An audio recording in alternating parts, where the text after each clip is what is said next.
Oke, tadi kita sudah membahas regresi polinomial, kemudian regresi nonlinear dengan pendekatan linearisasi data pada fungsi eksponensial, fungsi pangkat, dan fungsi saturasi. Tadi juga sudah diberikan beberapa penjelasan dan juga source code MATLAB-nya. Nah, sekarang kita akan mencoba membahas dua contoh soal aplikasi dari hal-hal yang sudah kita diskusikan sebelumnya. Oke, perhatikan soal berikut ya. Ini soal pertama. Mari kita lihat soal berikut. Sebuah objek yang sangat berat jatuh bebas menuju ke tanah.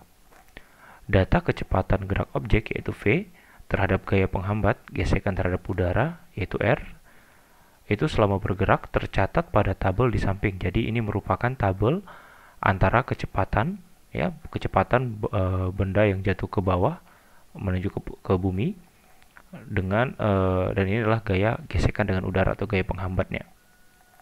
Nah, gunakan regresi polinomial orde kedua untuk memodelkan gaya penghambat terhadap kecepatan. Lalu setelah itu tentukan besarnya gaya penghambat pada saat benda bergerak dengan kecepatan 1,75.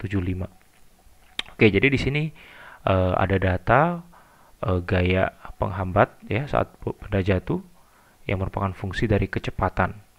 Nah, kita diminta untuk memodelkan besarnya gaya hambat ya R di sini dengan menggunakan polinomial orde kedua. Lalu nanti kita diminta untuk memprediksi berapa besar gaya penghambat saat kecepatan benda sama dengan 1,75. Oke, untuk menjawab soal ini kita perlu pahami problem fisikanya dulu atau problem fisiknya. Nah, kita lihat ya, ini merupakan gerak jatuh bebas. Dimana kalau gerak jatuh bebas, benda itu bergerak dari keadaan diam, kemudian dipercepat oleh gravitasi sehingga bergerak menuju ke permukaan tanah atau menuju pusat bumi. Itu yang mana nilai kecepatannya akan semakin besar. Nah, pada saat benda jatuh, ya, ini bergerak ke bawah, tentu dia bergesekan dengan udara, ya, yang mana gesekan dengan udara ini itu merupakan fungsi dari kecepatan. Ya, ini adalah data dari soal ya. Kita melihat nilai resistansi atau penghambat sebagai fungsi dari kecepatan. Nah, kalau kita lihat di sini, semakin besar kecepatannya, maka nilai gaya gesekan dengan udaranya juga semakin besar atau gaya penghambatnya juga semakin besar ya. Kita lihat di sini. Nah, kita disuruh mengestimasi ini dengan menggunakan hubungan antara gaya penghambat dengan kecepatan itu menggunakan polinomial orde 2. Ya. Sehingga kita bisa tuliskan R yang merupakan fungsi dari V itu sama dengan A0 ditambah A1 kali V ditambah A2 V kuadrat. R ini adalah gaya penghambat dan V adalah kecepatan. Nah, di sini kita akan mengestimasi parameter model A0, A1, dan A2 dengan menggunakan regresi polinomial.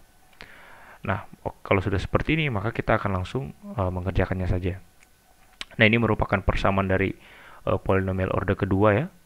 Ada 3 parameter model, yaitu A0, A1, dan A2. Kita ubah ke dalam bentuk matriks, lalu kita masukkan datanya ya, pada R dan V. Kita masukkan nilai R dan V, nah nanti akan terbentuk matriks D sama dengan F kali M. Nah, dari sini kita bisa mengestimasi nilai M, di mana M sama dengan FTF inverse FTD. Nah, dengan mengestimasi nilai M dari F dan D, ya, D ini kita dapat tadi R ya, D itu R kita dapat dari soal, dan F ini dan matriks F itu nilai V-nya kita juga dapat dari data atau dari soal. Nah, dari D sama dengan F ini kita estimasi nilai M, maka nanti kita peroleh M-nya yaitu A0, A1, A2 itu sama dengan ini, di mana A0 sama dengan 0,032 dan A1 sama dengan min 0,055 dan A2 0,716. Nah, ini adalah parameter modelnya. Nah, kalau kita sudah dapat M, maka nilai masing-masing parameter model ini kita substitusi ke persamaan polinomialnya. Nah, ini sehingga kita dapat persamaan polinomialnya seperti ini. Nah, ini adalah persamaan yang menunjukkan hubungan gaya penghambat atau resistansi terhadap kecepatan, ya. R sebagai fungsi dari kecepatan, R sebagai fungsi dari V, seperti itu.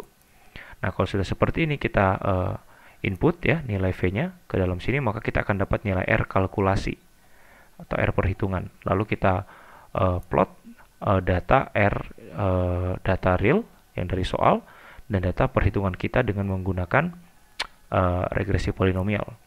Maka kita dapat fitting kurvanya seperti ini. Nah, yang titik merah ini adalah data dari soal, dan kurva biru ini merupakan data perhitungan dengan menggunakan persamaan polinomial order 2 yang sudah kita estimasi tadi ini.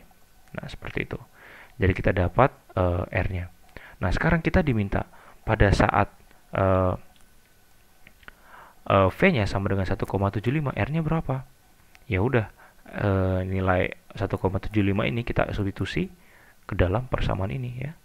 Nah, sehingga kita masukkan dan nanti kita dapat gaya resistansi atau gaya penghambat pada saat kecepatan 1,75 itu sebesar 3,777. Nah, itu.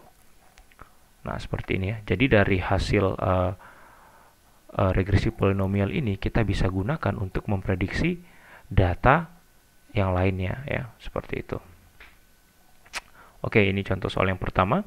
Nah, nanti silakan Anda tulis sendiri skripnya ya, dengan mengacu pada contoh regresi polinomial yang sudah diberikan pada video sebelumnya. Nanti coba Anda tulis.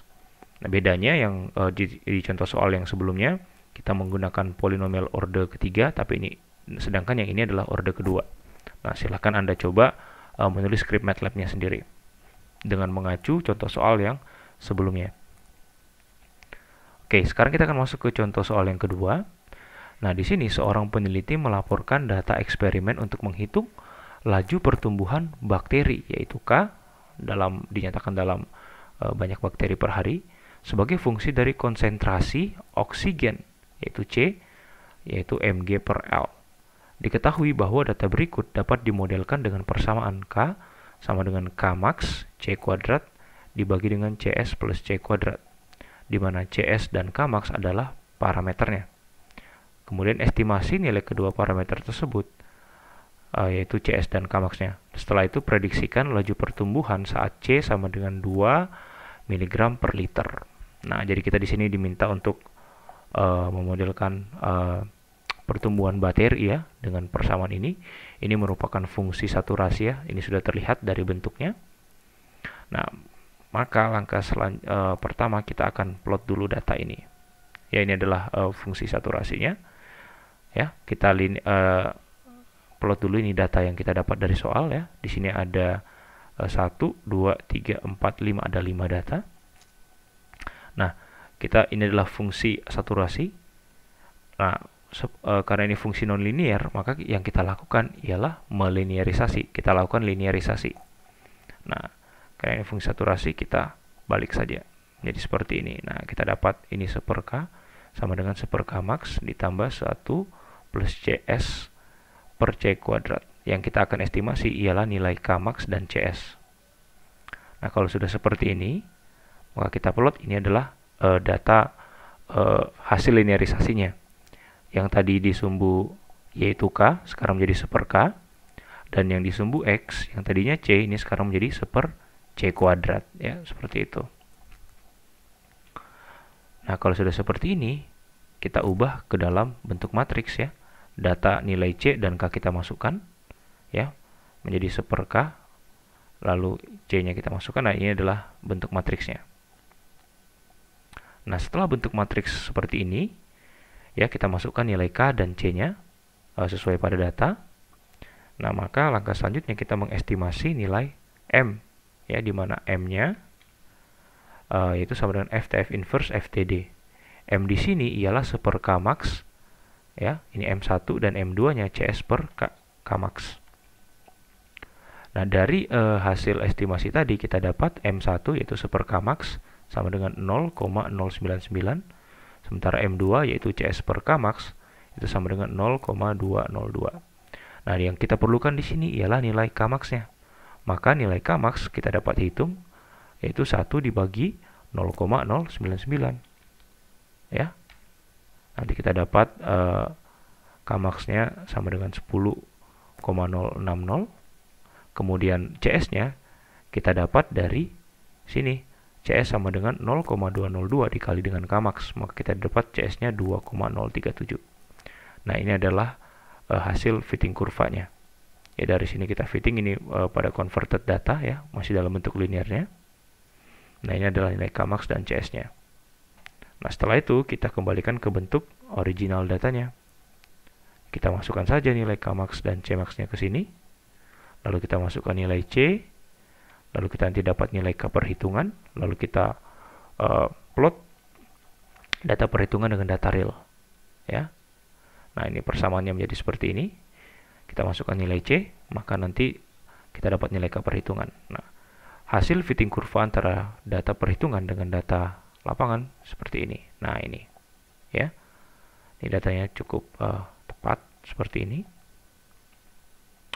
Nah, ini adalah yang titik-titik hitam ini adalah data yang kita dapat dari soal, data real, dan yang kurva biru ini merupakan data perhitungan. Nah, sekarang kita akan memprediksi pada saat konsentrasi oksigen sama dengan 2 mg per liter, berapakah jumlah bakterinya. Nah, kita masukkan saja C-nya sama dengan 2. Maka, berapa nilai K saat C-nya sama dengan 2? Ya sudah, tinggal kita masukkan. Maka kita dapat pertumbuhan bakteri pada saat C sama dengan 2, yaitu 6,665 per hari. Ya, seperti itu. Nah, jadi di soal aplikasi kedua ini kita menggunakan fungsi saturasi untuk memodelkan data pertumbuhan bakteri ya. Nah, memang biasanya pada proses-proses kimia atau reaksi kimia itu memang biasanya modelnya itu dapat didekati dengan fungsi saturasi. Nah, seperti itu. Ini adalah contoh aplikasinya. Nah, nanti silakan skripnya Anda coba buat ya, tulis sendiri dengan mengacu pada fungsi saturasi seperti contoh yang diberikan pada video sebelumnya. Nanti kalau bingung silahkan tanyakan pada grup kelas. Oke, seperti itu ya. Oke, demikianlah pembahasan kita mengenai regresi polinomial dan regresi nonlinear dengan pendekatan linearisasi data, atau kita melakukan regresi nonlinear dengan linearisasi data. Oke, sekian pembahasan kali ini. Jika ada pertanyaan, silahkan sampaikan. Terima kasih.